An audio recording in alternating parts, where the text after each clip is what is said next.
22 de junio de 1941. Empieza a amanecer. 3 millones de soldados alemanes asaltan la frontera rusa cuando los nazis lanzan el mayor ataque militar de la historia. Stalin se ha retirado a su dacha.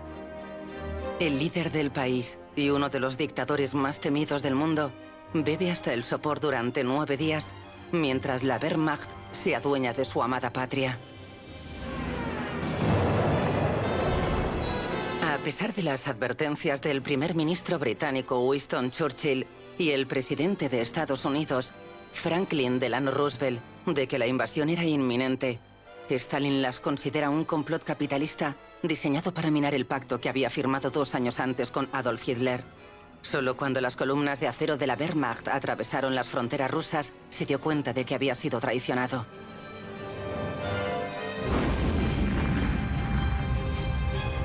Antes de que acabara el año, otra de las grandes potencias mundiales se vería igualmente sorprendida por el enemigo. El presidente Roosevelt ha hecho lo imposible por mantener al país fuera de la guerra, en la creencia de que las potencias del eje nunca se atreverían a enfrentarse a los todopoderosos Estados Unidos. La mañana del domingo 7 de diciembre, él, como Stalin, se vería sorprendido por un devastador ataque diseñado para infligir el máximo daño y pérdida de vidas en el menor tiempo posible.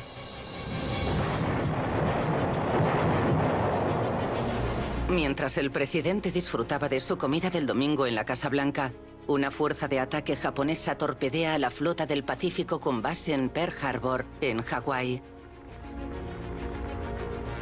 En cuestión de minutos, las esperanzas de Roosevelt de permanecer fuera de la guerra se desvanecen. Un ataque aéreo de los japoneses y una invasión terrestre por un supuesto aliado han pillado a Roosevelt y Stalin totalmente por sorpresa. Ahora, estos líderes con ideologías totalmente opuestas deben colaborar si pretenden derrotar a la potencia combinada de la Alemania nazi, el Japón imperial y la Italia fascista.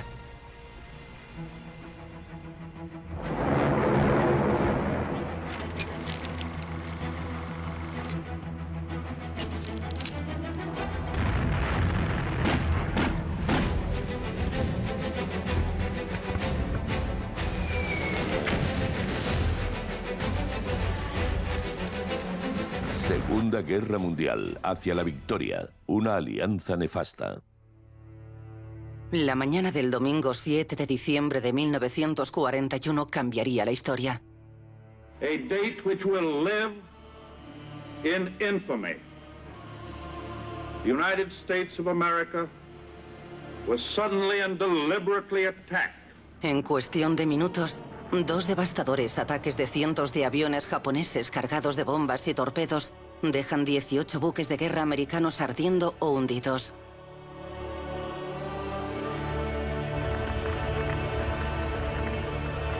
$2.403 militares muertos y 188 aeronaves destruidas.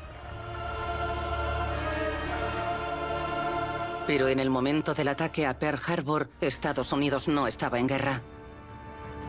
El presidente Franklin Delano Roosevelt había ganado las elecciones de 1940 con la promesa de que el país permanecería neutral. El Congreso de Estados Unidos había aprobado una serie de leyes de neutralidad que prohibían a los ciudadanos estadounidenses comerciar con estados en guerra. Una medida destinada a mantener al país alejado de disputas internacionales.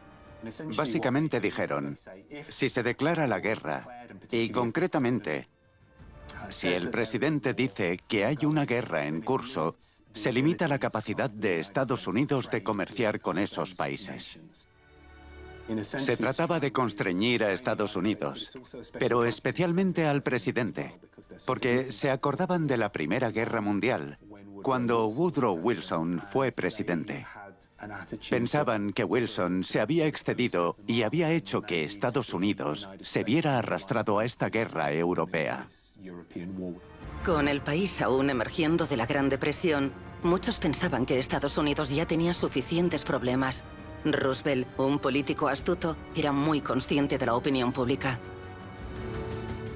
Roosevelt no quiere otra guerra y cree hasta el último minuto que se puede apaciguar a Hitler hasta el momento de firmar el Acuerdo de Múnich. Por eso apoya a Chamberlain y su política de apaciguamiento, famosa después de Múnich. En septiembre de 1938, envía a Chamberlain un telegrama con 2 palabras. Buen hombre. Cree contra todas las expectativas que se puede frenar a Hitler y que se le puede controlar. I hope the United States will keep out of this war. I believe that it will. And I give you assurance and reassurance that every effort of your government will be directed toward that end. Roosevelt, demócrata, había decidido presentarse a un tercer mandato como presidente, algo que nadie había logrado en la historia del país. Esto a pesar de la parálisis facial que sufrió al contraer la polio con 39 años, que le dejó en silla de ruedas. Roosevelt es un personaje fascinante y uno de los políticos más astutos del siglo XX. Su comportamiento y el modo en que logró ser reelegido en diciembre de 1940 es una clase magistral de política. Se presentó como alguien que no temía implicarse en Europa si las circunstancias lo requerían. Es muy inteligente, logrando mantenerse al margen durante mucho tiempo. Mandó delegados para que le hicieran el trabajo. Haciendo esto se protegía, pero también le permitía ejercer de presidente, demostrar que estaba haciendo su trabajo, que defendía a Estados Unidos y que quería mantener al país fuera de la guerra. Su oponente republicano, el empresario Wendell Willkie, se aprovechó del miedo a la guerra de la gente, arguyendo que una victoria de Roosevelt significaría cruces de madera para los estadounidenses. Las encuestas no eran favorables a Roosevelt y se vio obligado a insistir en que no habría guerras extranjeras, eligiendo con cuidado las palabras que, crucialmente, no impedirían responder a un ataque en territorio estadounidense. Roosevelt tuvo que hacer una famosa promesa en Boston días antes de las elecciones, de que no permitiría que los chicos estadounidenses combatieran en una guerra extranjera, y no añadió la condición de a menos que seamos atacados primero. Para tener contentos a los votantes, Estados Unidos permaneció neutral, pero cuando la guerra estalló en Europa, el discurso de Roosevelt a la nación reveló su pensamiento. This nation will remain a neutral nation, but I cannot ask that every American remain neutral in thought as well. Even a neutral has a right to take account of facts. Even a neutral cannot be asked to close his mind or to close his conscience. Ahora sabemos que sus pensamientos personales estaban lejos de ser neutrales. Mantenía correspondencia en secreto con Churchill sobre cómo se podría derrotar a Hitler, incluso antes de que Churchill fuera primer ministro. Roosevelt esperaba poder ayudar a los aliados a ganar la guerra, pero sin implicar al país. Caminaba sobre una línea muy fina. No quería ser aislacionista, pero tampoco intervencionista. Era una intervención no activa. Es una idea compleja, pero típica de cómo concebía Roosevelt las cosas. En noviembre de 1939, Roosevelt introduce la política de cash and carry, que permite a Gran Bretaña comprar armas a Estados Unidos en sus propios barcos para tener acceso a materiales y provisiones lo más rápidamente posible. A pesar de sus declaraciones públicas, muchos historiadores creen ahora que las acciones de Roosevelt sugerían que en privado quería que Estados Unidos entrara en la guerra. Después de que Churchill se convirtiera en primer ministro, el presidente de Estados Unidos reabasteció a los soldados rescatados en Dunkerque y alquiló a Gran Bretaña 50 destructores, afirmando que quería que Estados Unidos fuera el gran arsenal de la democracia. En 1940, Estados Unidos seguía teniendo 10 millones de parados. Las compras de guerra de Francia, Gran Bretaña y de otros aliados ayudaron a sacar su economía de la recesión. Así que esa idea de arsenal de la democracia era interesada. Servía claramente a los objetivos internos de Estados Unidos y a los propios objetivos políticos de Roosevelt. Pero también creo que le pareció una manera de que Estados Unidos contribuyera más claramente al esfuerzo de guerra aliado sin todas las complicaciones de entrar en la guerra. Esto también valía para Churchill. Para los británicos también era importante, por el propio material y por el suministro estadounidense a zonas cruciales que no podían hacer ellos. Churchill había llevado la amistad con el presidente hasta el punto de ruptura al presionarlo continuamente para su entrada en la guerra. Estados Unidos estaba ayudando a Gran Bretaña y ganado tiempo, como admitió el secretario de guerra Henry Stimson. No estamos preparados ni armados frente a un enemigo potencial, plenamente preparado y armado. La neutralidad no era solo un principio, se trataba de supervivencia.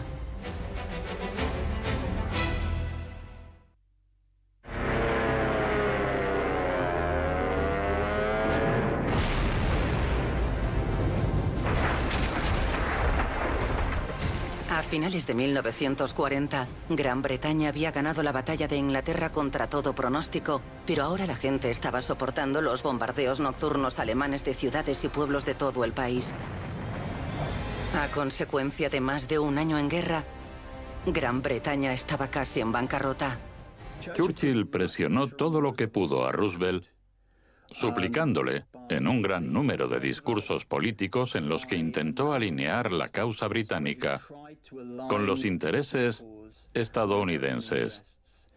Pero a finales de 1940, la situación económica de Gran Bretaña era muy mala. No se podía permitir pagar la ayuda. Hasta ese momento, habían pagado en efectivo. Churchill empieza a presionar a Roosevelt de una manera diferente, culpándole a él de la posibilidad de que Gran Bretaña tuviera que rendirse simplemente porque no podía comprar más ayuda de Estados Unidos.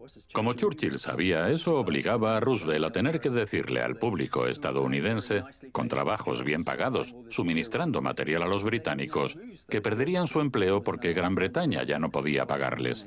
Entre septiembre de 1940 y mayo de 1941 murieron 43.000 civiles británicos y 139.000 fueron heridos en los bombardeos. Los alemanes esperaban que esas incursiones sobre pueblos y ciudades no solo destruyeran la infraestructura británica, sino también su moral. El bombardeo aéreo de civiles, que es lo que básicamente fue el Blitz, podía tener uno de dos resultados. Uno era la rendición psicológica de los que sufrían los bombardeos, o lo contrario, fortaleciendo su determinación. Al infierno, no nos vamos a rendir. Creo que fue esta última reacción la que encontró su sitio en Londres, Coventry y el resto de ciudades bombardeadas. Churchill pidió a Roosevelt, danos las herramientas y nosotros terminaremos el trabajo. Churchill se propuso, como dijo más tarde, cortejar a Roosevelt como una criada y convencerle de que actuara. Roosevelt sabía perfectamente que eso era lo que estaba haciendo Churchill. ¿Cómo podía Roosevelt equilibrar la desesperada necesidad de suministros de Gran Bretaña con la presión por parecer neutral? De manera ingeniosa, desenterró una vieja ley de 1892 y la renombró préstamo arriendo, una idea que comparó con prestarle algo a tu vecino. Los estadounidenses no podían prestar dinero a países que estuvieran en guerra. Eso es lo que decían las leyes de la neutralidad. La ley de préstamo y arriendo era una manera de saltarse la norma, de aprovechar un vacío legal. En vez de prestar dinero a Gran Bretaña, pagarían por el uso de ciertos activos británicos, bases en las Bermudas, el Caribe y ese tipo de cosas. La ley de préstamo y arriendo significaba, según explicó Roosevelt, en una rueda de prensa y en una de sus charlas junto al fuego, que no se requería pagar en metálico. Cuando tu vecino te pide prestada la manguera para extinguir un fuego en tu casa, le dices que por supuesto, que puede usarla. Y cuando haya apagado el fuego, me devuelve o, si se ha estropeado, me puede comprar una nueva. Pero un buen vecino no te pediría que se la pagaras inmediatamente en efectivo. La ley de préstamo y arriendo se originó en un duro debate en el Congreso. Gran Bretaña seguía debiendo dinero a Estados Unidos de la Primera Guerra Mundial, pero Roosevelt triunfó y en marzo de 1941 se aprobaron $7 millones. Para Churchill fue un alto precio a pagar. Estados Unidos requisó lo que quedaba de las reservas de oro e inversiones británicas en ultramar debido a la naturaleza del acuerdo de Cash and Carry. La ley de préstamo y arriendo era el único método que podía ayudar a Gran Bretaña en la guerra. Gran Bretaña no fue la única beneficiaria de la nueva política. Our most useful and immediate role is to act as an arsenal for them as well as for ourselves. El pacto Molotov-Ribbentrop de agosto de 1939 había permitido a Hitler ocupar gran parte de Europa sin miedo a las represalias rusas. Pero cuando fue roto por la invasión alemana de Rusia en junio de 1941, con la llamada Operación Barbarroja, el desprevenido ejército de Stalin fue tomado por sorpresa. A muchos en Occidente les preocupaba que hubiera verdadero riesgo de que los nazis pudieran obtener el control total del país más grande del mundo.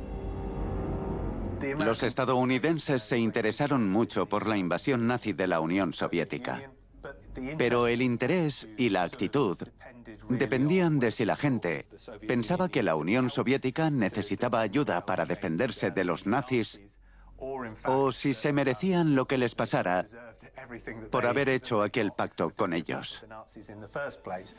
Sin embargo, cuando Stalin salió finalmente de una semana de depresión, no capituló.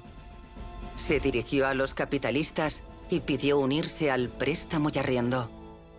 Fue un gran compromiso por su parte, porque durante los años anteriores al inicio de la guerra, Stalin había visto a Gran Bretaña y Estados Unidos como grandes enemigos.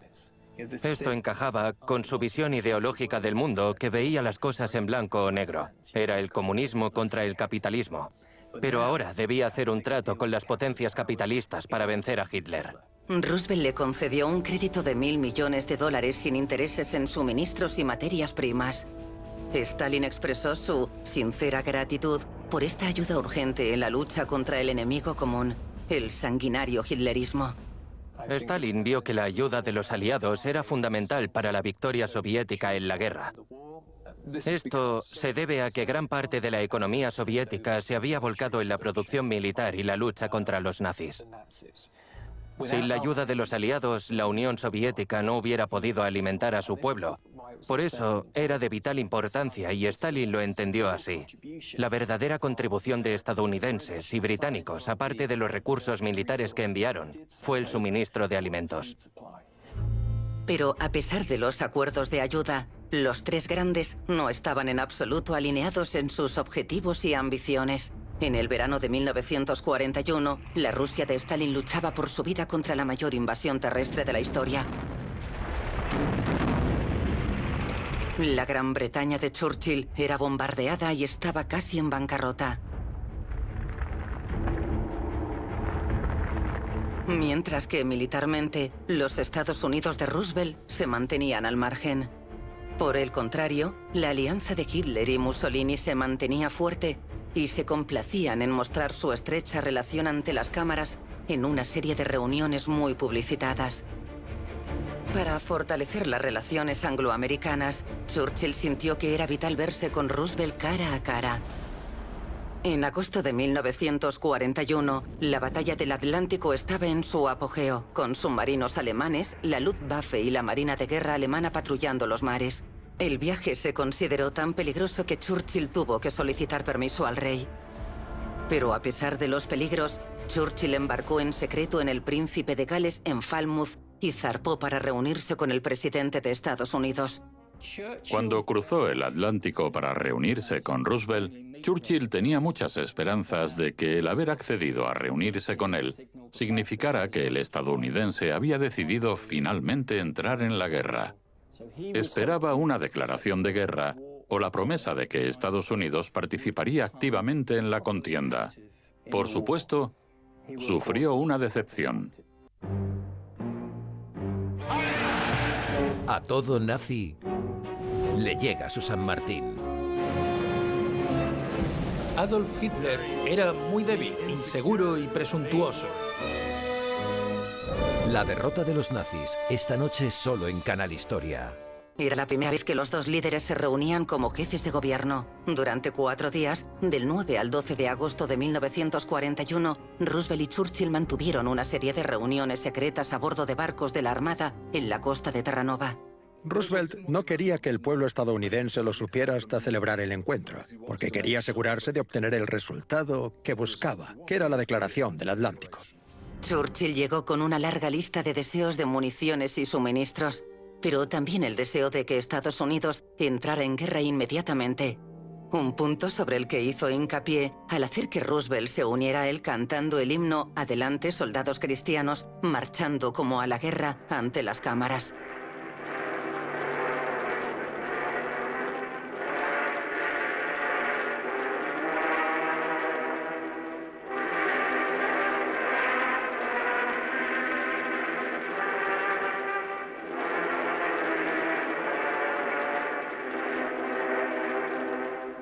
Pero Roosevelt tenía su propio plan. Quería que grandes objetivos justificaran la guerra hacia la que dirigía poco a poco al país. Se trataba de un plan idealista para el mundo de la posguerra, una relación especial entre los hombres y sus países. Cuando se reunieron en la bahía de Placentia y se vieron por primera vez desde la Primera Guerra Mundial o después de la Primera Guerra Mundial y cantaron himnos, comenzó a crecer una auténtica amistad porque pudieron sentarse y reconocer en el otro lo que querían que ocurriera exactamente. Estaban felices de trabajar juntos. Está claro que disfrutaron de la compañía del otro. En una guerra dirigida por relaciones personales cercanas entre líderes muy poderosos, tener una relación personal relajada era muy importante, ya que gran parte de la comunicación se debía mantener a distancia, por teléfono, carta y telegrama.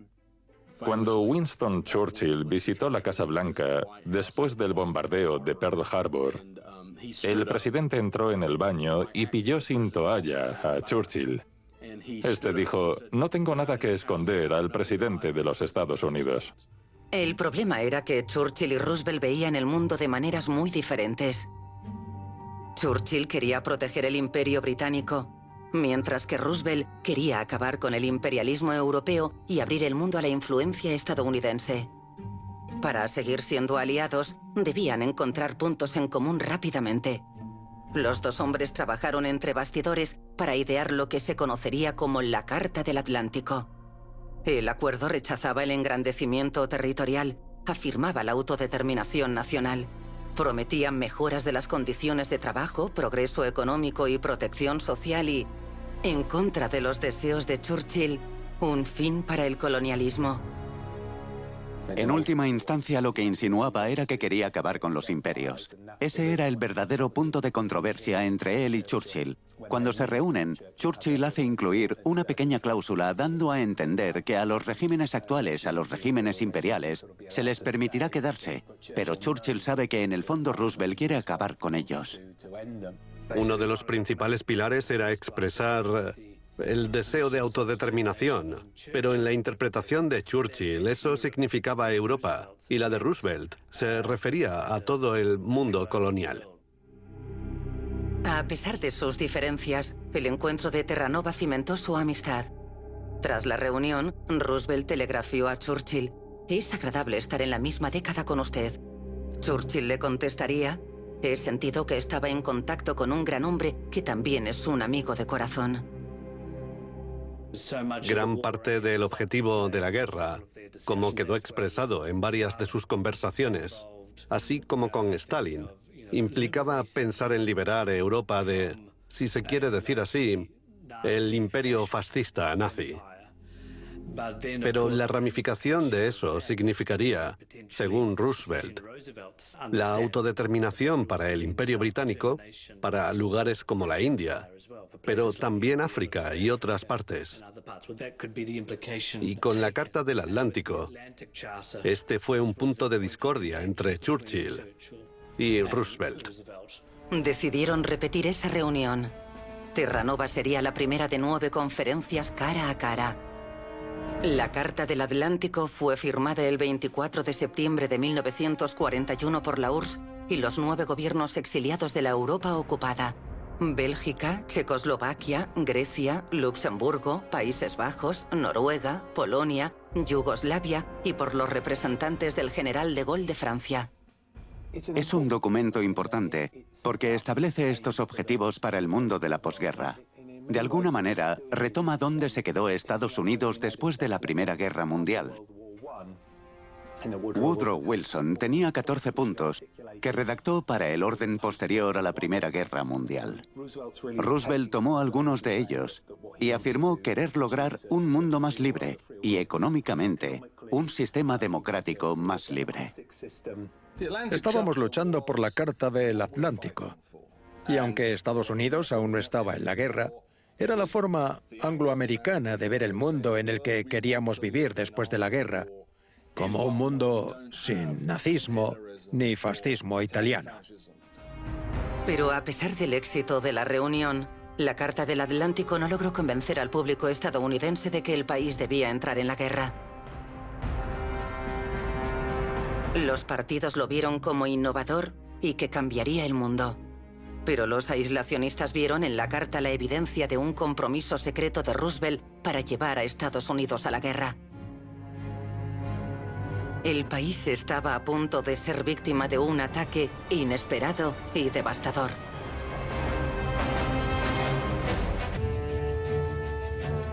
Lograr que 12 naciones firmaran un acuerdo de tan amplio alcance como la Carta del Atlántico fue un logro notable. Roosevelt, como Churchill, valoró la incorporación a la causa aliada de la potencia soviética. Aún no podía prometer ayuda material porque tendría que convencer al Congreso de que ampliara el préstamo-arrendamiento a la Unión Soviética. Poco después indicó a los soviéticos que tan pronto como pudiera, lo haría.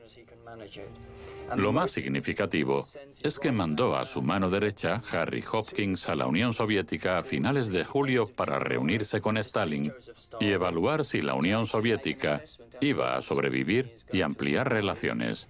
Harry Hopkins regresa e informa de manera muy positiva sobre el esfuerzo de guerra soviético y sobre la determinación soviética, a pesar de sus derrotas, de seguir luchando. Por su parte, Churchill no perdió tiempo en condenar la invasión de la Unión Soviética. La noche tras su inicio, en junio de 1941, se dirigió a la nación británica describiendo la operación como un ultraje y un punto de inflexión en la guerra.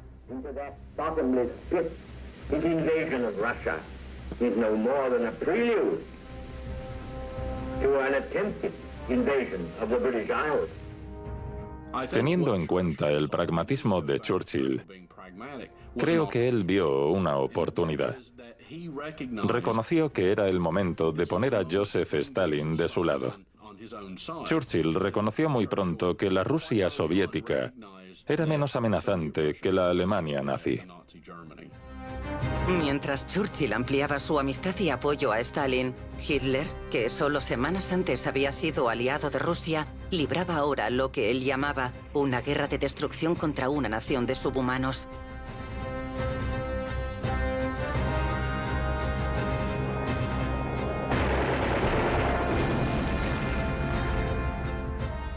Los alemanes obtienen beneficios rápidamente en 1941, en parte porque Stalin apenas se había preparado. Ordenó a sus tropas no hacer nada provocativo, no dar a Hitler una razón para lanzar un ataque. Eso significa que los alemanes podrían pasar como un cuchillo por la mantequilla a través de las zonas europeas de la Unión Soviética. Los alemanes llevaban a cabo un ataque en 3 puntas contra la URSS. Su ataque sur fue sobre la región de Ucrania. El avance norte atravesaba Lituania, Letonia y Estonia hacia su principal objetivo, Leningrado. Mientras que la ruta central del ataque era el camino hacia Moscú. Entre 17 y 25 millones de ciudadanos soviéticos fueron obligados a huir de las fronteras occidentales del país hacia el este y el sur. La negativa de Stalin a traicionar a Alemania significó que no había recursos suficientes y muchos evacuados sufrieron frío y desnutrición.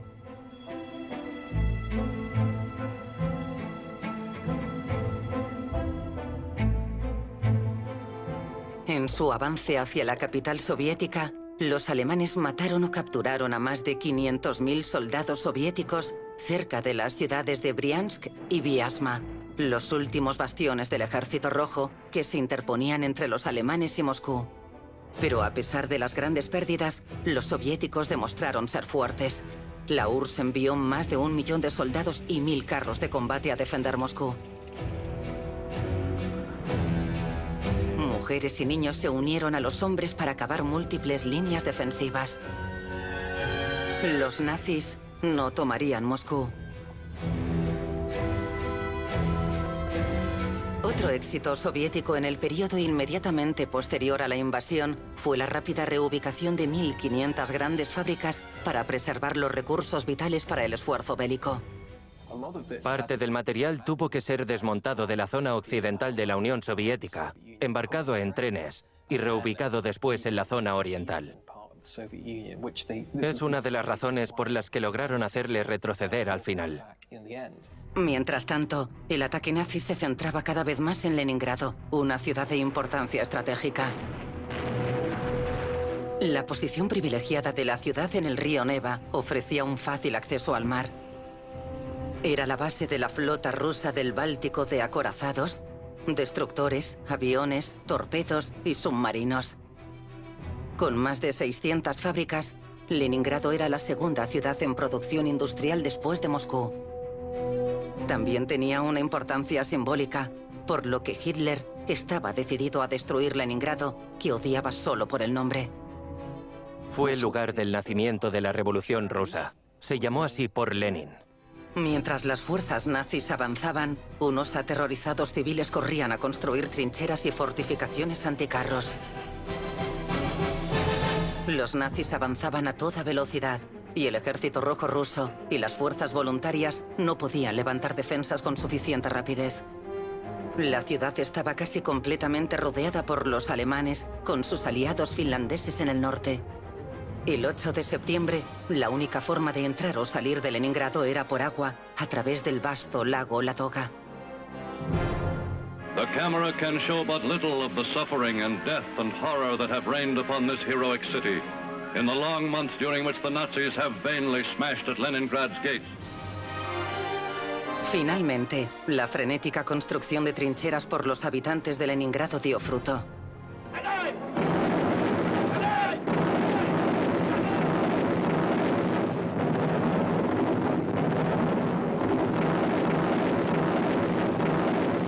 Las fuerzas soviéticas lograron contener a los alemanes en las afueras de la ciudad. Hitler decidió que sus fuerzas no seguirían luchando para entrar en Leningrado. En su lugar, organizó un asedio. Hitler no tuvo reparos en bombardear y matar de hambre a los civiles. Cualquier solicitud de negociación de rendición sería ignorada. Los nazis no querían alimentar a 3 millones de rusos. Ahora todo dependía de la resistencia de los habitantes.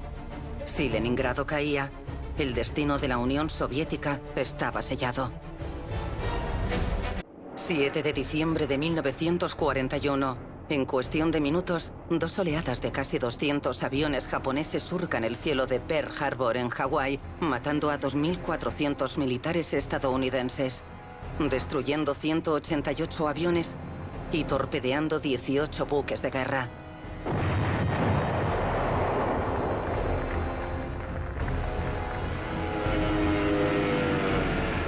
Fue el peor desastre de la historia militar del país. Roosevelt no podía estar menos preparado. Se suponía que iba a ser un domingo tranquilo en la Casa Blanca. El presidente acababa de comer y estaba a punto de revisar su vasta colección de sellos cuando supo del ataque a Pearl Harbor. Sus asesores le advirtieron de que Japón podría estar planeando un ataque a la costa oeste de Estados Unidos. Roosevelt no tuvo tiempo de dudar. Su esposa, Eleanor, lo descubrió como calma mortal, ya que decidió que no tenía más remedio que meter al país en una guerra que muchos esperaban evitar.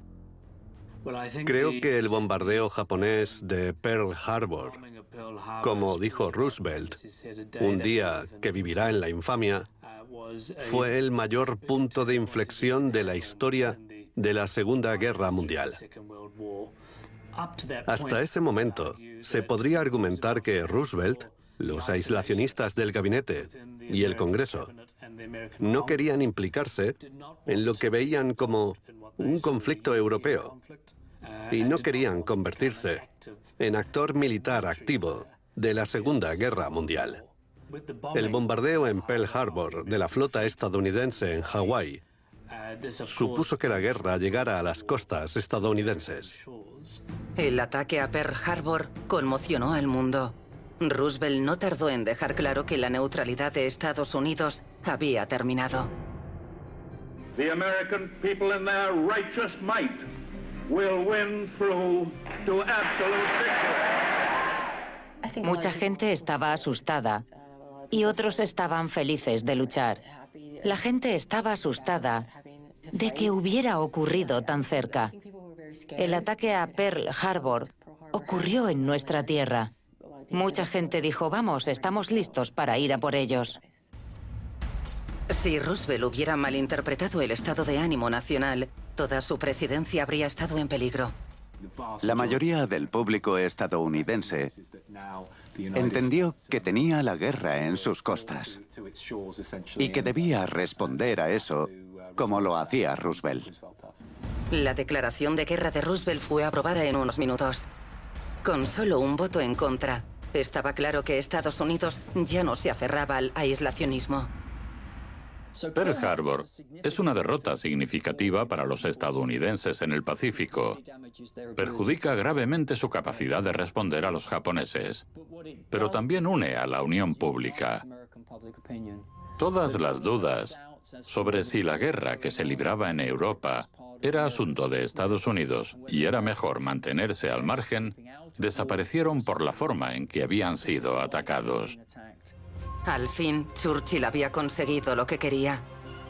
Pero para él esta era la guerra equivocada. Estados Unidos estaba en guerra en el Pacífico luchando contra Japón y Gran Bretaña necesitaba desesperadamente que Estados Unidos se uniera a la lucha contra Hitler. Durante 3 largos días se mantuvo la duda. Japón también quería que los alemanes declararan la guerra a Estados Unidos. El 8 de diciembre de 1941, el embajador japonés Oshima visitó al ministro de Relaciones Exteriores nazi von Ribbentrop para solicitarlo. Pero este respondió con evasivas. Temía que la participación de Estados Unidos en Europa inclinara la balanza en contra del eje. La arriesgada política personal de Roosevelt y Hitler llevó el asunto a un punto crítico. Hitler toma su propia decisión de declarar la guerra a Estados Unidos. Roosevelt trata de provocarlo durante una charla junto a la chimenea el 8 de diciembre, donde dice algunas cosas groseras sobre Hitler. Acusa a Hitler de todo tipo de acciones agresivas, de conspirar con los japoneses y básicamente de estar detrás de los actos de los japoneses.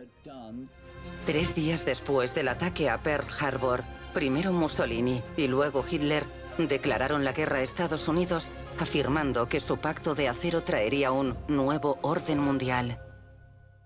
Hitler no soportaba a Roosevelt. Había sido muy grosero con él.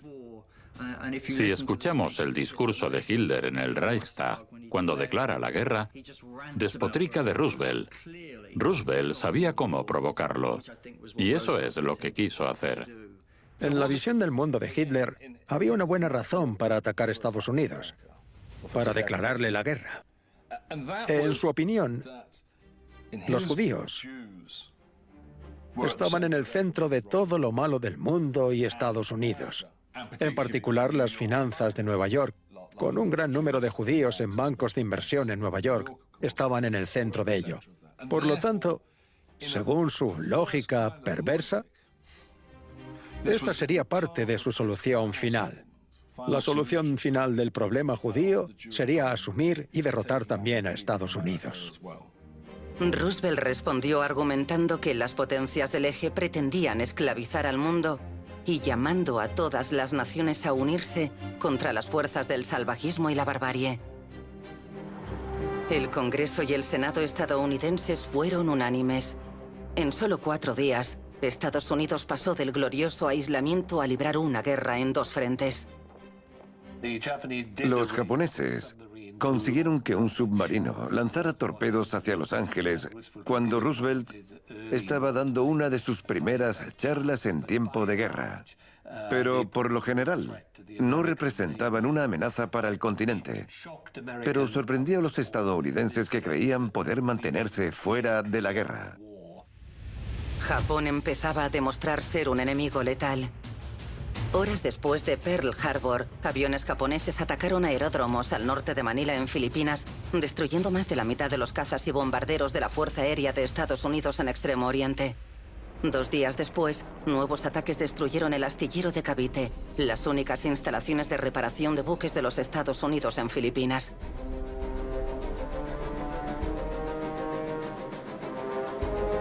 Los americanos no fueron las únicas víctimas de los ataques japoneses. Los nipones bombardeaban a través de Asia. Atacaron a los británicos en Singapur, hundiendo el buque Repulse y el HMS Príncipe de Gales, en el que Churchill había cruzado el Atlántico para encontrarse con Roosevelt, causando 840 bajas británicas. En el transcurso de 7 horas, el 8 de diciembre, los japoneses lanzaron ataques simultáneos a las colonias británicas de Malasia, Hong Kong y Singapur. Con solo un ataque, los japoneses pretendieron anular a los aliados occidentales y obtener un dominio total del sudeste asiático. La cuestión que preocupaba al gobierno japonés desde 1931 es cómo resolver el problema de China. Están en guerra durante la década de los 30, no declarada al principio y luego declarada a mayor escala. Por supuesto, China tira de recursos y genera dificultades a Japón. Tal como lo ven ellos, ese es el principal problema. ¿Cómo resolver el problema chino? 2 semanas después de Pearl Harbor, el 22 de diciembre de 1941, Churchill llegó a Washington, D.C. para asistir a la conferencia Arcadia. Stalin, que odiaba viajar, no asistió y envió al embajador ruso en Estados Unidos, Maxim Litvinov. El día de Año Nuevo de 1942, los 3 países firmaron la Declaración de las Naciones Unidas, comprometiéndose a utilizar todos los recursos disponibles para derrotar a las potencias del eje y a crear una organización dedicada a asegurar la vida, la libertad, la independencia, la libertad religiosa, los derechos del hombre y la justicia. Representantes de otros 26 países que luchaban contra el eje firmaron al día siguiente, pero la declaración fue impulsada por los 3 grandes. Cuando 1941 llegaba a su fin, las potencias del eje arrasaban el globo. ¿Podrían un comunista, un capitalista y un colonialista colaborar y derrotar al eje? En el siguiente episodio de Hacia la Victoria, Gran Bretaña y Estados Unidos necesitaban construir un frente unido contra las potencias del eje, creando un plan para derrotar al fascismo, así como una visión de posguerra. Las tropas estadounidenses se unen a las británicas por primera vez para luchar contra las fuerzas del eje en el norte de África. Churchill hace su famosa cita: este no ha sido el principio del fin, sino el final del principio. Mientras los soviéticos siguen luchando en su patria. El pueblo de Leningrado se vio obligado a comer gatos, ratones, perros, cuero, lo que encontraran para sobrevivir. Hubo casos de canibalismo. ¿Y la reacia entrada de Estados Unidos en la guerra marcaría una diferencia suficiente para lograr la victoria?